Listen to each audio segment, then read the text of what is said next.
اللہ کریم فرماتے ہیں والصادقین والصادقات، سچ بولنے والے مرد، سچ بولنے والی عورتیں.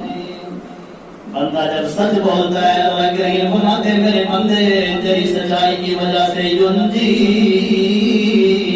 اب تجھے ہر موڑ پہ حفاظت ہی حفاظت، نجات ہی نجات ہوگی، کوئی تجھے تو پریشان نہیں کر سکتا، کوئی ہلاکت کا سبب نہیں آ سکتا.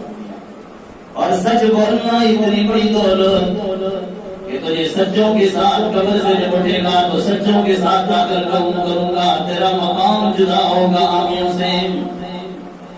جب بندہ سچ نہیں بولتا جھوٹ بولتا ہے نا، توبہ کرو کہ جھوٹ نہیں بولو گے انشاءاللہ. میری بھی توبہ ہے آج کے بعد جھوٹ نہیں بولوں. جو بول رہے ہیں اللہ معاف کرو، کہہ دو آمین اللہ معاف کرو. آپ کو معافی چاہیے نا، یا میرا پہلے تو معصوم ہو